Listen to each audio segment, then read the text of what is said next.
Are we dancing too close to the Gale Hawthorne war tactics? Being given Marcus is just the hardest part of this test. Oh boy, he doesn't know what's coming for him. He's out the balls, you're just stupid. If this is a test, you are failing it. 2 raging book nerds, 14 years of friendship, and 1 burning question. If Katniss Everdeen posted on Reddit, would she be the arsehole? Welcome to Once Upon a Red Flag. This season, we're stepping into Panem, where every tribute, tyrant, and mentor gets their day in the Am I the Asshole courtroom. I'm Katie. And I'm Rachel. And join us while we read between the red flags and break down the Hunger Games, one questionable decision at a time. Welcome back, everybody, to episode 18, part 1 of Once Upon a Red Flag. We are really happy to have you guys here, and I can't believe we're on episode 18. That's just wild. This is halfway through these next 3 episodes. Talking about Sejanus makes us halfway through Ballad of Songbirds and Snakes, and I can't tell whether I'm sad about that or happy about that, because yeah, I enjoy talking about it. But everyone is so screwed up in this book. Every single person is on a whole other level. Yeah. And for that reason, I do want to start us off with something lighter today than I usually ask. Okay. Because last time we did talk about how bloody heavy this book is. How traumatizing the entire thing is, watching all these kids go through massive trauma. And we are deep into this book now, and it just feels like one bad, terrible, horrible decision after another. And obviously, when you read something like this, sometimes you come away from the book feeling down and stressed and just mad at fictional people, because obviously fictional people, the same things they do in fiction, people do in real life. And that's clearly what's very, very wrong with the world. And what do you do to get yourself out of that headspace when you leave a heavy book where you go, this is the state of the world. And yes, this world is Panem, and Panem is fictional. However, I'm drawing lots of parallels to real life here. How do you calm yourself down from that? What book do you read next as a palate cleanser? What did you actually reread after rereading Ballad for this podcast? Where did you go from Ballad? I think I was up. Yeah, I was kind of, I guess, parallel reading. I was re-listening to Ballad of Songbirds, and then reading the Dagger and Flame series, which I've kind of been working on, which is not as dark. It's still got quite dark aspects to it, people getting murdered and all this sort of stuff, but it's not. I think it's because it's so fantasy, it feels really fictional, whereas obviously with Ballad, there were these horrible people making these horrible decisions, and then at the same time there were some really horrible people in power in real life making some really horrible decisions. And it was just decisions. I was like, okay, maybe I could go to Instagram and de-stress for a little bit. Then I was like, no, because all the reels I'm getting are just horrible and really depressing, and then the news was horrible and really depressing, and I was like, I don't know what to do. There's a couple of pages that I've been watching recently where I've gotten into farm talk. I'm watching baby horses be born and stuff. I didn't even know that was a thing. It's a thing. I will send you the link to I think it's probably the biggest page. It's called Katie Van Slyke. She has this farm in, I think it's Nashville, Tennessee way. And I was watching her foaling season, and I have a point to this. I'm not just going on a ramble. I was watching her foaling season, and that got me really, really into wanting to read Cowboy Romance again. Yeah. And so the entire time I was reading Ballad again, I was reading all of Delilah Sage's Rebel Blue Ranch books. I've read the first one. I need to read the other ones. They're on my list, but let's be honest, Rachel, I don't have much time, free time. You don't. You don't at the minute. book 3 was the best one, in my personal opinion. I loved book 3 best. And I did read book 4. I may have been on this podcast previously going, I can't read book 4. The guy's called Dusty. That to me is just weird. In my head, he's 70. However, I did manage to look past his name. And it was still a good book, but book 3 is better. So even if you make it to book 3 and then leave book 4 for a little bit, I do highly, highly recommend Lila Sage. She slaps. Okay. She slaps. Cool. Well, on that note, shall we get into the post topic of this week, Rachel? So, do we have to? Do we have to go on a little downer now as we talk about Sejanus and his questionable morals? Well, we do. Sorry. Morals themselves aren't questionable. It's his actions that are questionable. But the poster for this week is username DistrictBoy222. And the post goes like this. So, am I the arsehole for letting my morals put everyone else in danger? I, 18 male, am originally from District 2, but my father moved my family to the capital after the dark days. He made a fortune in munitions and sided with the capital rather than the districts during the war. He thinks because of that it is safer for us to live in the capital now, and we can directly benefit from our wealth in ways we would not have been able to if we still lived in District 2. I know he thinks he has done what is best for us, but I simply don't agree. I don't belong here. My father bought me a place at the most prestigious school in the capital, and the academy selected students to take on a more active role in this year's Hunger Games. I was tasked with mentoring the District 2 boy, Marcus. I remembered Marcus from when I still lived at home in District 2. How was I expected to actually help this boy be sent to his death when I actually know this boy? He, understandably, refused to even talk to me, and that reduced my chances of helping him succeed to absolute zero. When he saw a chance to escape, he took it, and he was punished for his supposed transgressions. But wouldn't you try to escape certain death at the hands of the capital? Here is where I might be the arsehole. When I saw what Marcus's punishment was, I lost control of my anger and threw some things. I didn't see a point to any of my actions and felt stuck in a system that I did not agree with. Marcus didn't deserve any of the things that were happening to him, but I thought I could give him a piece of home, a District 2 burial custom to carry him into death. So I snuck into the arena to do just that. Damn the consequences. I knew if the other tributes found me, I'd be dead. I was good with that. I, however, wasn't banking on them sending my best friend into the arena too to retrieve me. I thought I could make a statement to the capital, to the rest of Panem, by going into the arena and doing what was right. I forgot that they would control the narrative and refused to let my actions be visible to anyone who would matter. And when the tributes did indeed come running after us, I was too focused on saving my own life and the life of my best friend to even worry about the body of the boy from District 2. I left him there, and we still barely escaped. I almost got my best friend killed because of my actions. This wasn't the first time he saved me from myself, and I assume it won't be the last. That's awkward. Now, I'm on my way to District 12. The Hunger Games are over for another year. There was still only one victor, and I didn't change anything. My actions put people at risk, and it still didn't accomplish what I wanted them to. Was I wrong to try?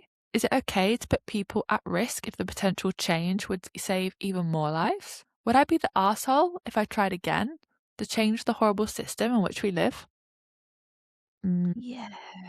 So you can see here that I did not want yet another character writing from beyond the grave. Because we've done that a lot in this series, and it's obviously bound to happen again. But this is a small disclaimer so that does not mean we are not talking about absolutely everything to do with Sejanus.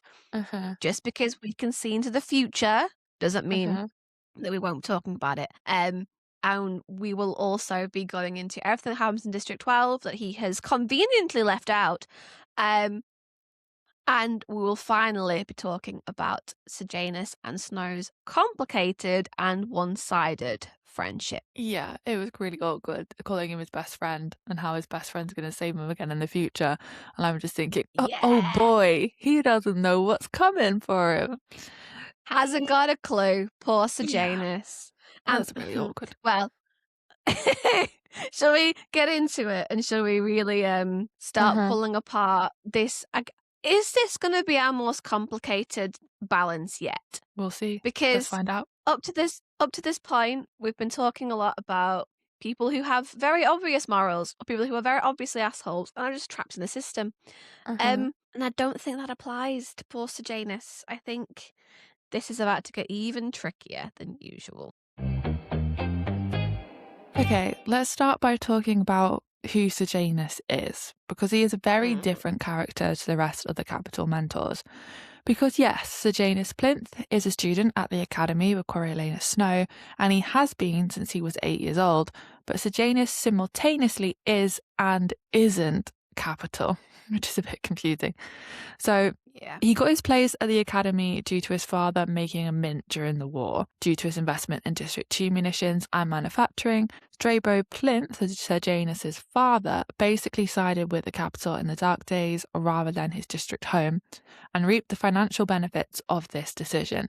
And since Sejanus is an only child, this means he is the one and only heir to the Plinth fortune, which is now one of the largest fortunes in the Capital. So you can already see how bitter Snow is about this, without seeing any interactions between these two, because of the way kind of the Snow family lost all their money when District 13 was destroyed, or more accurately, excommunicated. The Plinths aren't Capital to Snow, not really, and yet these guys are now completely loaded because they placed the exact opposite bet than the Snow's father did when he invested all the money in District 13 weapons. The Plinths then used that to buy themselves safety in the Capital, while Corio sees himself as living like district scum in the Capital because of how little money they have. So they're kind of like, in that essence, two like sides of the same coin. And that must hurt. Yeah, but it all comes full circle by the end. Snow and Sejanus at different times are each other's salvation and downfall.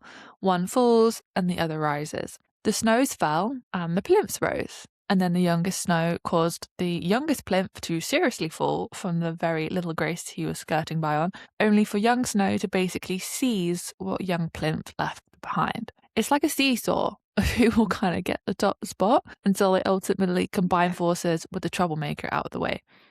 So Corio gets the Plinth family fortune by the end of Ballad after Sejanus is dead. And it is ultimately the reason that Snow does indeed land on top, as they always say. And Snow pretty much spends the whole book acting like Sejanus is a massive thorn in his side. But really, he should be glad that Sejanus had such strong morals, because Snow only got his final position as president because of them, because of the morals, and because of Sejanus. Because of all the Plinth money. And ultimately, the reason that Sejanus has all of these really strong morals is because he isn't Capital, not really Capital. And therefore, it's yet another way that Coriolanus Snow manages to exploit a district citizen, if you want to look at it that way. Obviously, as well, this idea that Sejanus isn't really Capital, it must be reinforced over and over and over again within his own mind. He hasn't just decided on that at 8 years old and sort of stuck to it as his identity only from his source, only from him feeling like that's home. He has to watch the Hunger Games every year from the safe of the Capital, where he can't be reached. But he does know that every year someone from his home is going to die. People he went to school with, lived next to, saw around town. And then he has to sit in history classes with Capital classmates who have been raised with this bloodthirsty Capital mindset that these kids from the districts deserve to die. District 2 is where Sejanus was born. That is who he is. If I suddenly moved to London, would that make me any less northern? No, that is who I am. Katie, you live in the north. Are you any less southern? No, I'm still southern and everybody still takes the mick out of me for it. I'm obviously not northern. But can I become northern by proxy? Or not how long do you have to be in a country before you can claim citizenship? I don't know about countries and I think that varies by thing. But I was about to say, well, if you live there full time for over half your life, does that then make you more northern than southern? your influences and the culture around you, because there is like big, strong, like northern culture. Like if you go to like Liverpool, for example, and you see like all the Beatles stuff everywhere, and with Manchester, you have a lot of the northern soul influences and a lot of like the independent shops and the community vibes and the pop-ups and stuff. Like, does that then make you honorary northern if you lived there for over half your life? Well, Sejanus has lived in the capital for over half of his life, right? And I guess like we've all been in environments where you feel like you didn't belong, and we all like want to like immediately escape. We've all been there. Sejanus can't do that. He has now lived there for over 10 years. That should make him honorary capital, even if he doesn't feel like it. But I wouldn't feel comfortable living in the capital either, going to school, like surrounded by children of the elite, knowing that you weren't born there and your family is entirely self-made. You're facing the judgment of the old money crew, and then add in the fact that they don't just look down on you because you're self-made. They look down on you because you're district, and they're actively putting people from your hometown to death. I'm good for that. I don't really want that. Like, Sejanus has it rough, and it's hard not to feel sorry for him with that. Yeah, and it's moving from District 2 to the capital cannot have been an easy choice to make. And obviously, Strabo Plinth makes a choice for his family, but we know Sejanus and his mother aren't really on board with the idea. Strabo obviously sided with the capital during the dark days, and that isn't really all that surprising considering District 2 does later on become a well-established career district. And I can imagine most of District 2 probably did side with the capital at one point or another. At one point, though, Snow does mention how the rebels had the capital surrounded and that the rebel boots were marching into the city. So at some point, District 2 must have fallen or become pretty close to falling, right? Like either way, it must have been a hard decision for Strabo to make. And they couldn't really stay in District 2, having sided with the capital, because they would be at risk from the District 2 rebels that remain who didn't agree with Strabo's methods. And the alternative is to buy themselves a new future in the capital, which I guess not everybody could have done. And I guess we can assume from what we see with Marcus in the 10th Hunger Games, the careers aren't a thing at this stage. So maybe 2 didn't really have an in with the capital yet, and that would explain why Strabo kind of felt like they had to get out. What would you do, like, if you found yourself in this situation, Rachel? Because it's such a hard choice. And I guess when it comes down to it at the end of the day, Strabo was just trying to do what he thought would keep, ironically, his son and his wife alive, happy and healthy. And he had the money to do so. Yeah, like I have so many thoughts on this. So when I read this, now I don't know whether this is canon, whether I'm misreading things. I have done that before. But I read this experience between like Sejanus having to get out and all that kind of stuff. And I took that to mean District 2 is rebellious as all at this point, as a whole. And that's why Marcus is so obviously against Sejanus, because Sejanus is therefore a traitor. If the whole other district turned and they sided with the capital, that would probably explain a lot of that immediate hatred that you see from Marcus. Now, I don't think the career districts were established at this point. I know there's obvious favoritism towards 1, 2, and 4, but they already have strong attributes. So there must have been some sort of byproduct of their like district topography or like something, or even the fact that they're more rebellious at this point to make districts 1, 2, and 4 have the strongest candidates, because that's already established when Snow's looking through what he gets, and he's the very, very last, and the last is the weakest, but 1, 2, and 4 are the strongest. So, but if that means that they're more rebellious because they're stronger, you can kind of see how like Strabo Plinth defect into the capital could probably create more anger then and more hostility towards the capital. I'm honestly not entirely sure like what I believe the career district sentiments are at this point in time. But when I've read it, I've always read it as like all the districts are in revolt and the capital is kind of hanging by the skin of their teeth to stay alive. And that then led to me to have the question, well, did Strabo Plinth, like, having all of this investment in munitions and manufacturing actually halt the rebellion because he had high control over what the rebels could actually get their hands on? And because he used that power in the capital's favour and not the rebels' favour, maybe that's why Marcus is so against Sejanus, who is otherwise an innocent party to his dad's whims. Like, he comes back to us all the time how Sejanus feels guilt. But the more you think about it, like, the more I don't think Strabo Plinth got such an influential place in the capital purely through monetary contribution. I think that was Dad's betrayal to protect his family. I'm settling, I think, on him being like an influential piece in ending the war. And that's why he got to live in the capital and basically buy his way through the capital. Because can money alone really do that much change when your whole district was in rebellion if you didn't actually end it?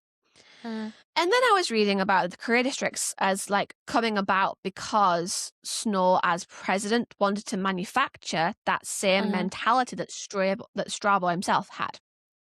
Because if we're seeing him as the kind of father who isn't all that loving or affectionate physically, but like he will then move heaven and earth to keep his family safe, he's just like not sure how to express it. And obviously we know how many of Sejanus' messes he cleans up with money over and over again. Surely it would be better if he just cut Sejanus off and sent him back to Two to live with his aunt, because his mother says she still has a sister there.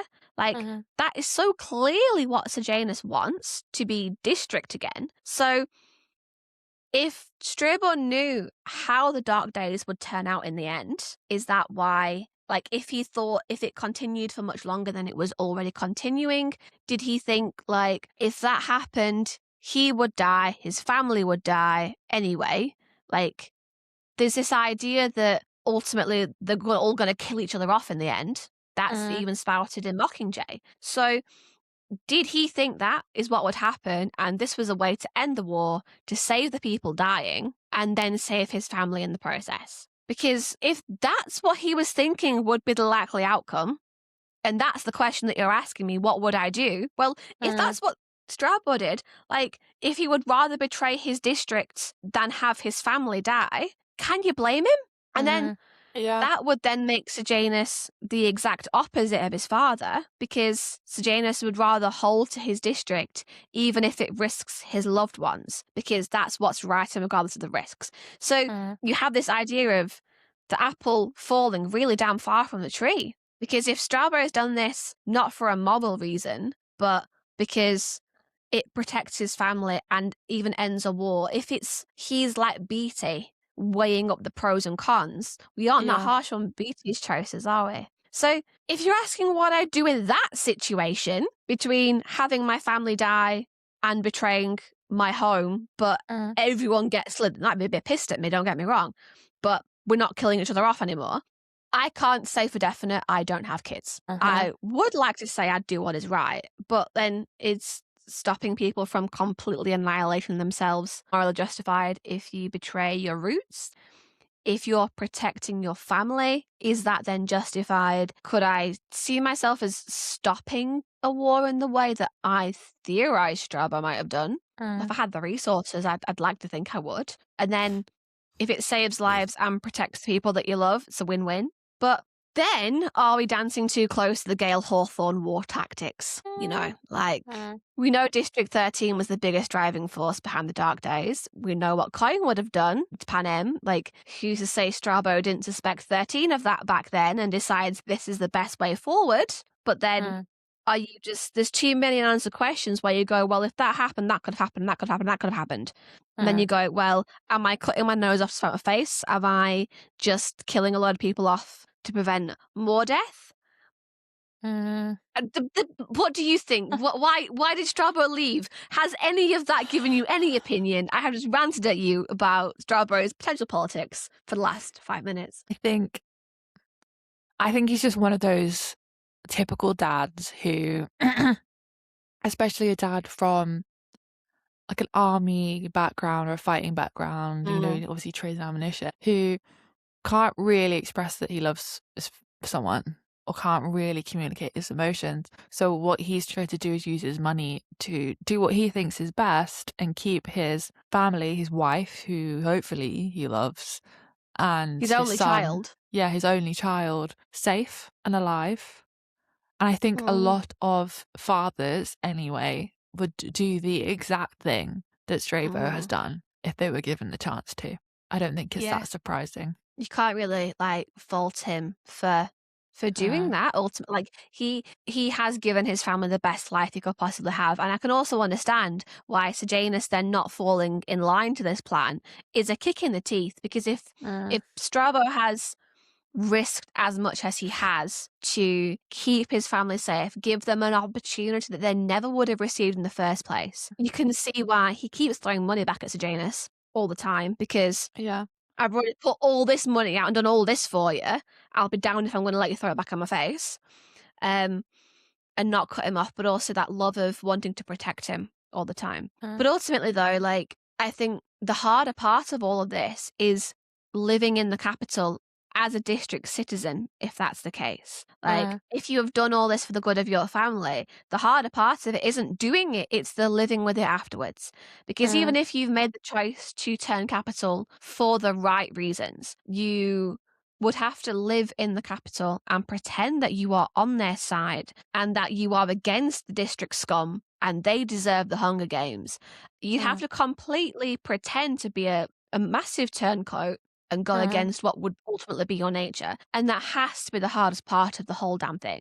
And we know that Sejanus doesn't see himself as being capital, despite having lived there for 10 years. He's only 18. It's more than half his life. But can we decide whether Sejanus is capital or district? Like, we had this similar debate with Lucy Greybeard. Like, is she district? Is she capital? Is she covey? Like, what is she closest to? Because she did not fit into that black and white. Is Sejanus also something other? We decided that Lucy Greybeard was covey and she was that other. But, like, is Sejanus something other? Is he now a grey area in the middle that has no name and he just is trying too hard to fit into one or the other? Can he ever go back to District 2 and be accepted there? Does he want something and to belong somewhere and he just cannot have that back?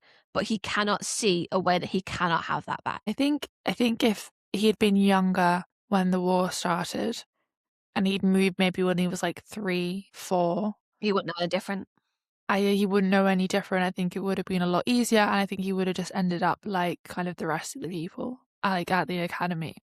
I think it's because he went at an age where he knew what it was like, and I guess he had developed more. That has made it so tricky. And I can see why it would be really hard for him. I can. But alternatively as well, though, I guess it's even harder because he went at an age not where he wouldn't remember things, but an age where he would glorify things. So think of how easy your life was at 8 years old.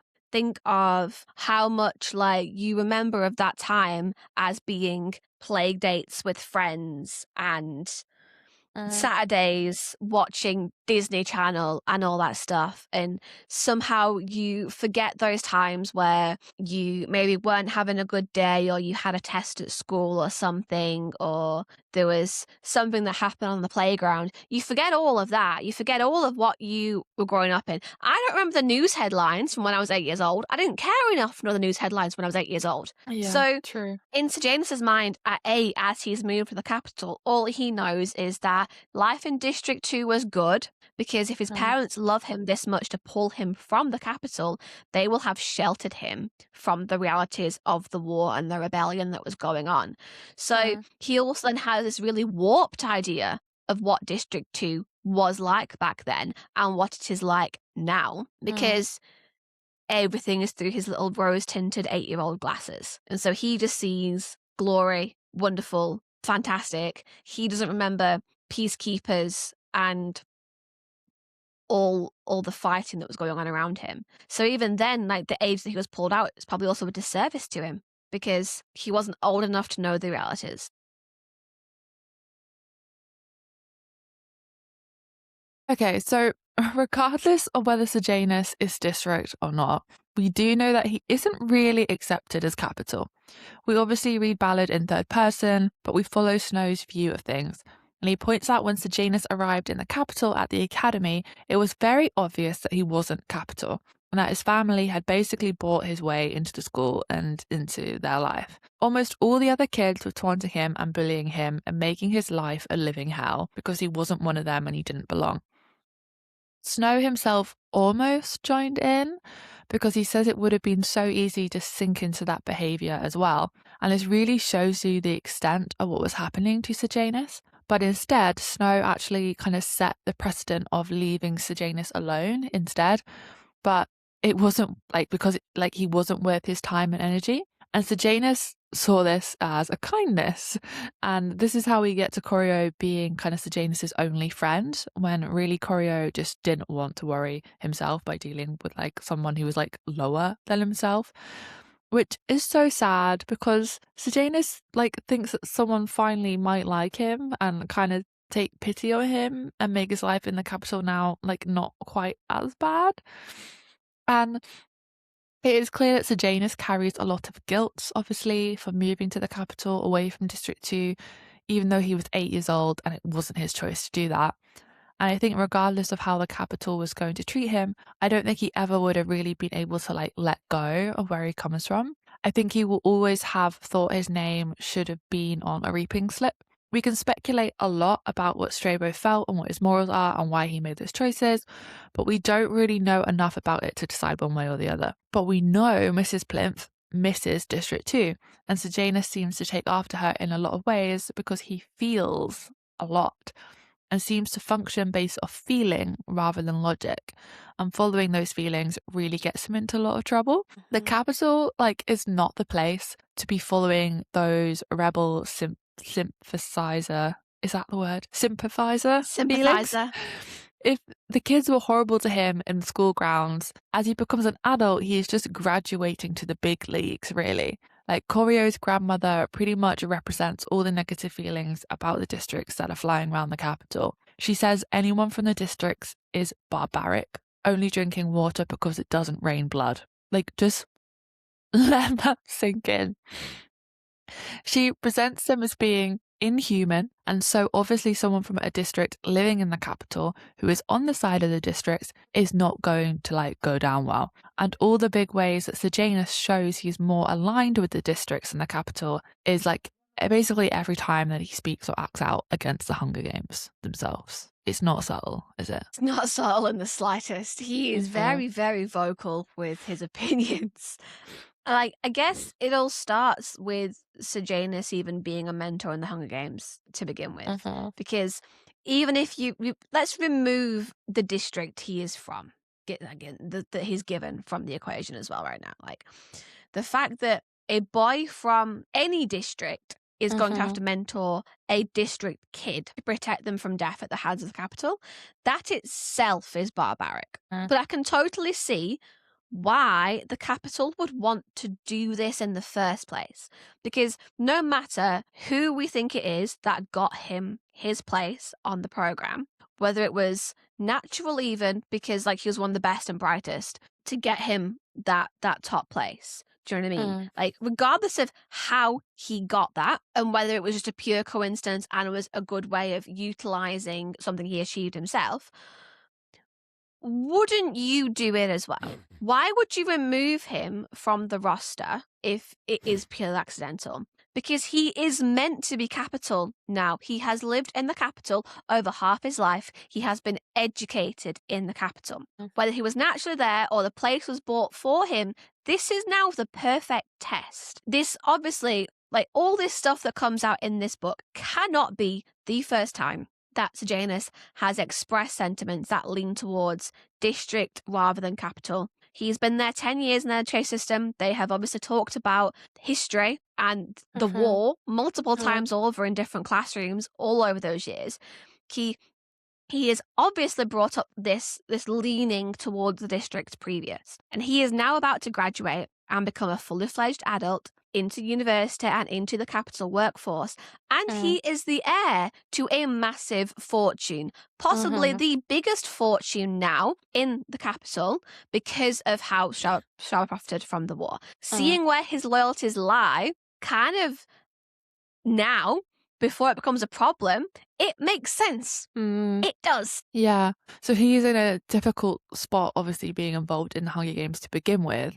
And then he must have felt so much worse when he realised his father brought him the ticket to mentoring the games. And then he got the District 2 boy. And then to top it all off, like, he knows Marcus from his school days. So now, not only has he turned his back on his friends and family in District 2 by siding with the so-called enemy and moving to the capital, but he now has to coach a kid he went to school with and coach him until he dies. And now he thinks his dad has been the one to set this all up. To what? Like, make him feel better? That it isn't him going into the games? Like, I don't know what the purpose of that was, other than what, like you said, a test. Yeah. And I guess this is where I come back around this whole idea of this being a test for Sejanus to see where his loyalties lie, like, even reluctantly. Because Sejanus can't be stupid. He must know exactly what he is meant to do here, like the way that he should act to stay comfortable in the capital. But I do think this works no matter how he got into the mentorship program and no matter who set the candidate up, because we know the boy from 2 didn't get the boy from 2 by sheer dumb luck. Yeah. Someone set this up, whether it is his dad or Highbottom or Dr. Gall. This is Sejanus' chance to prove his loyalties before he goes out into the big wild world. And surely, like, his dad would also be like, hey, look, kid, you have to prove yourself. Here's a way to prove yourself. So I don't even think if it was Strabo that he was setting it up as a test himself. I think it was probably more to do with the fact that this would now silence all of Sejanus' like questions around where he belongs. This is meant to set him up for the life that Strabo has set him up for. It's not really a test designed to change his morals. This test is designed to see if he can do what he is supposed to do. No one needs him to be fully capital because that is honestly impossible. He will always be seen as the boy from District 2, as the man from District 2 as he gets older. But he can show that his actions actually align with the capital, regardless of where he is from. He can and should bury his emotions and do the smart thing, which lots of people after him do. People like Cinna and Plutarch and all the mentors who joined the rebellion in Mockingjay. But unfortunately for Sejanus, he wears his heart on his sleeve and he simply just cannot act in a way that goes against his very, very strong morals. Being given Marcus is just the hardest part of this test, the bit that marks him leaving the past behind before moving forward in the capital, or at least pretending he has left the district part of him behind, and he can't even do that. Yeah, and obviously this isn't helped by the fact that he can't get Marcus to trust him and open up to him and let Sejanus help him. So obviously Sejanus makes the sandwiches and takes him to the zoo because the tributes are literally starving. And rather than just making food for his tribute, he takes enough food for all of the tributes. And Marcus refuses to even take food from him. Marcus doesn't trust him. And let's be honest, in that situation, you probably wouldn't either, even though Sejanus moving to the capital wasn't his choice. But this food delivery to the tributes says a lot about Sejanus' character. He is a wealthy capital citizen now, and he has so much food and resources that he is going to share it with the people who have the least. These tributes haven't had anything to eat since before they were reaped. How are these people meant to fight for their lives if they are too starved to actually fight? It's barbaric at the best of times. But then you want to make a spectacle out of it, and the logic just doesn't logic. He is expected to lead his starving former classmate to death. You can see exactly why this is so hard for Sejanus, because even if he could get Marcus to win, then he's still been the one to lead him through hell to get there. It's not better. Not really, is it? Not really much better, no. Either way, it's always going to be going through hell. Then Sejanus has the balls to tell Dr. Gall exactly what he thinks of the way the capital treats the tributes. So, like, you have to give him credit where credit is due. He's had the balls, you're just stupid. But for now, I am going to be nice to Sejanus, and I'm going to call him ballsy and courageous, and I'm going to deal with the stupid later. But Dr. Gall asks him why he gave them food. And Sejanus says, they were starving. We're going to kill them. Do we have to torture them ahead of time as well? And obviously, for a comment like that, Dr. Gall calls it as she sees it and calls him a rebel sympathiser. And he doesn't stop there. He keeps going. Yeah, he obviously calls her out on the rebel thing, calling kids rebels specifically, because some of these tributes were only 10 years old at the end of the war. And they hardly had like rebel ideas at that age. Like the majority of them won't even remember the war because of how young they were. Like they didn't exactly contribute to the death and the destruction. So punishing them just feels really wrong. Like Panem is meant to be, he kind of says like Panem is meant to be a government for everyone, and yet it only means everyone in the capital, because the capital isn't protecting the districts. And then Dr. Gall points out that if he feels this strongly, it must interfere with his job as a mentor. And he, once again, ballsy or stupid, you decide, says, maybe you should replace me with someone more worthy then. My dude, if this is a test, you are failing it. I'm honestly surprised he doesn't get killed for just having these ideas in the first place, because maybe it was a bit more lax back then and Snow made these ideas punishable by death later on because he was simply so sick of hearing it from Sejanus the entire time. But he makes a good point, and he does it over and over again, good point after good point. He also says that animals, you know, they protect their young, and so do humans, but we aren't doing that. Like, they're actively killing their young, which obviously just does not make any sense. And if the desire to protect children is built into us as humans, then the Hunger Games is obviously unnatural and evil. And he says these things, you know, open, aloud to everybody, to high leadership. Like, he does not like censor his thoughts and opinions. Nope. And Sejanus is obviously right. Like he is right in this situation. And he is honestly one of the only people in the book that appears to be sane and kind of talking an ounce of sense. And it is honestly a shame that he didn't survive and grow up to take power himself and maybe even be president. Because like the ironic thing is, if he hadn't kicked off so much about it when he was young and played along for a bit, like you said, he could have actually had a chance at like gaining the power later because he had so much money to actually change things. Yeah. Just so sad. This is where the line is. This is where it blurs between ballsy and stupid. Because he has all these morally correct ideas. Like, he is on the right side when it comes to his opinions. And he has huge amounts of courage for being able to say them in front of other people who literally, like, in front of the guys who invented the games that he is criticizing. He has so much courage for doing that. But if he was less impulsive for all the 5 bloody minutes, then like he could have channeled that into something he could actually accomplish. But instead, he was so determined to act now with such little thought into the chances of actually succeeding, rather than holding off and building resources and like getting to a place where he could actually make a difference. And I sense this is going to be a recurring theme for the next few weeks.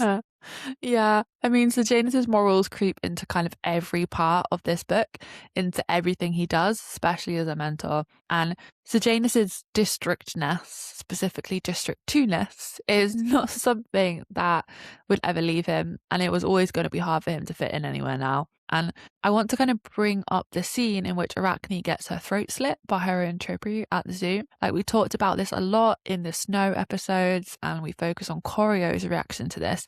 But I want to here focus on Sejanus's reaction, because obviously Corio goes to help Arachne, a capital kid going like to help a capital kid, and Sejanus doesn't help Corio try to save Arachne's life. Sejanus, a district kid, goes to the tribute, a district kid who was shot dead by peacekeepers. He sticks his hand through the bars of the monkey cage to throw something over her body, and he's like mumbling something over her as well.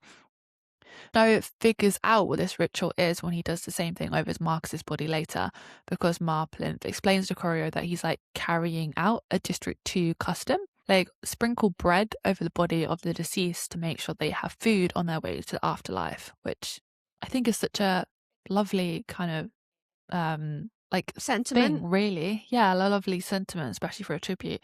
But we'll be talking more about Marcus next time, but he does this for Arachne's tribute too, even though she isn't from 2.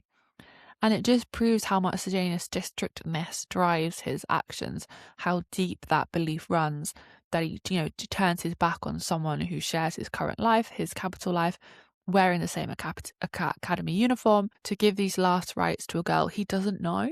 Like, he does know Arachne. He's been, at school with her for the last 10 years, and she dies like right in front of him, and he doesn't give those rights to her. Like, he turns to the district tribute he doesn't know and gives the rights to them. And I want to point out here, because we do sort of go through Sejanus's, I guess, line of causation of events, the butterfly effects that he puts into play. We're bringing up a lot of those that he sort of sets off throughout the episodes talking about Sejanus.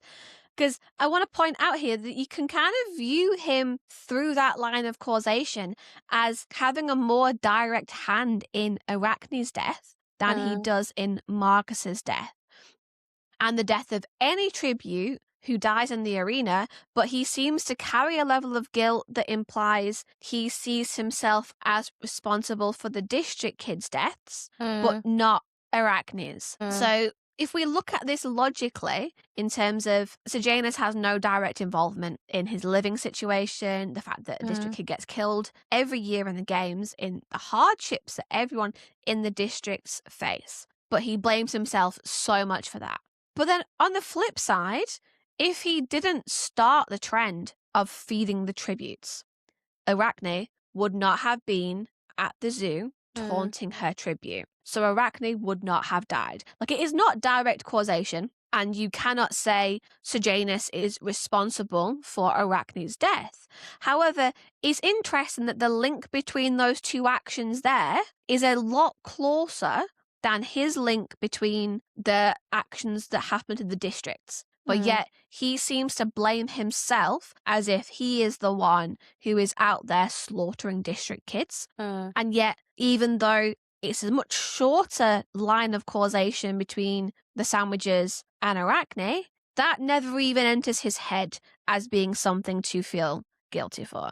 So he's obviously more concerned about the tributes than Arachne at all.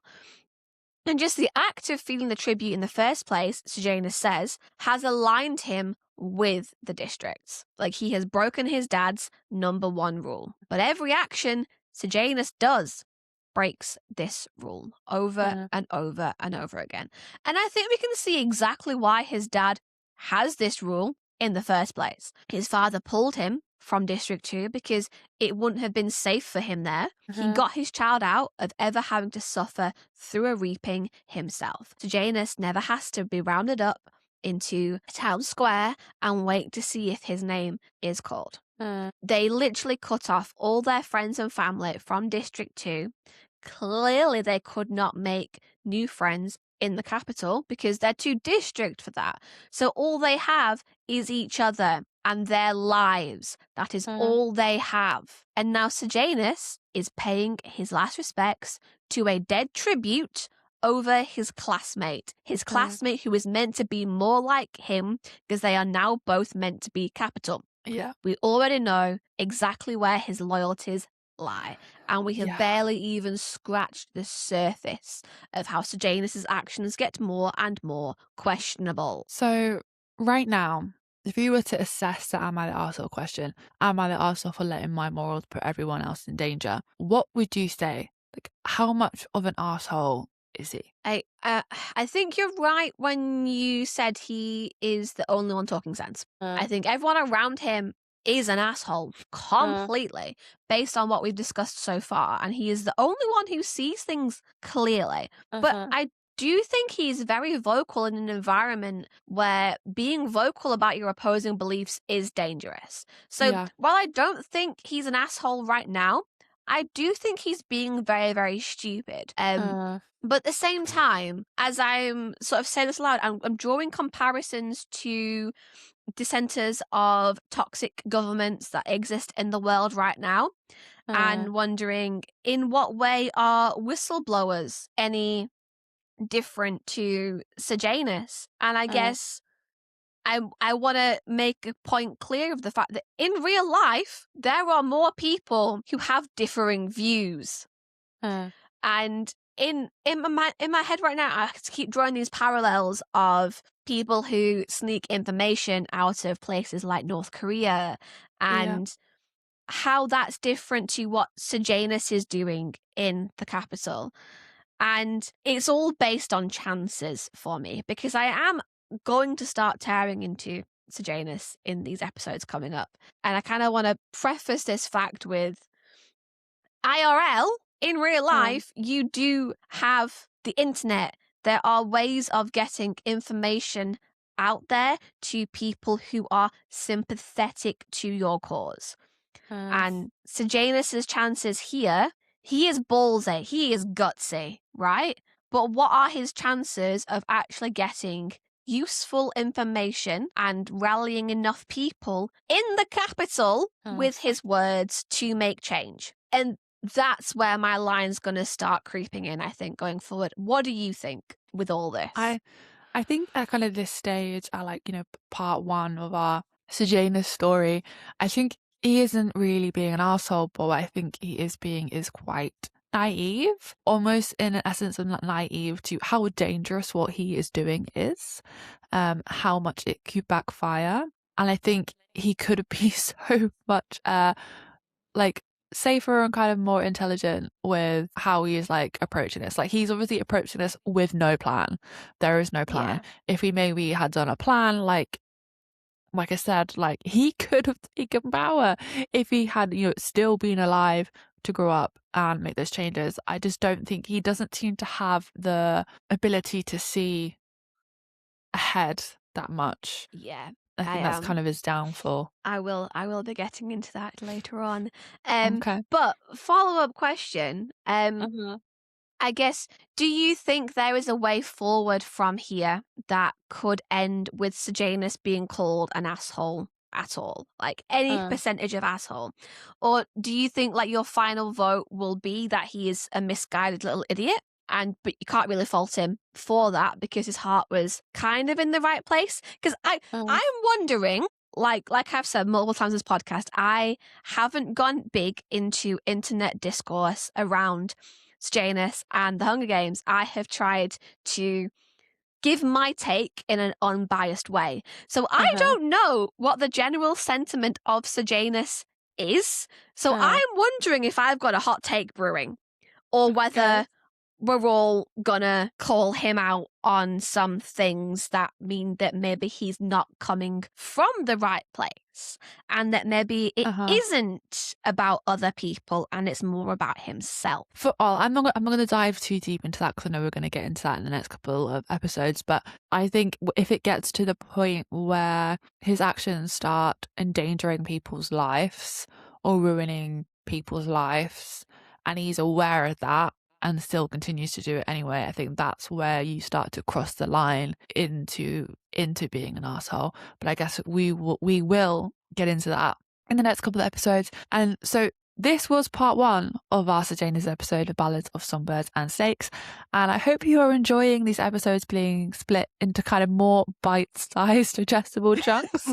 Well, we say bite-sized, but they are still longer than we anticipated them being in the first place. The dark stuff is always so much meatier than we kind of expect it to be, and I think the only thing left to say for now is join us next time to dive into exactly what happens to Marcus and Sejanus in the arena, and to see exactly where Rachel is going with that hot take of hers. It might not be a hot take. It might be a very, very cold take that's all over Reddit. I don't know. I haven't looked. We'll find out. Yeah, I guess we'll find out. So join us next week, guys. Thanks so much for sticking around. Leave your thoughts, leave your opinions, like, subscribe, all of that jazz. And yeah, we'll see you next week.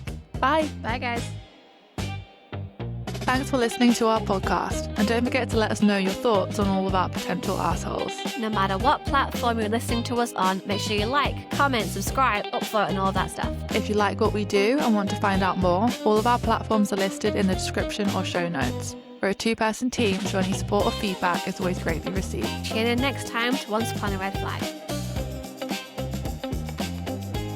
Coriolanus Snorlax manages to exploit a district citizen. Can he ever go back to District 2 and be accepted there?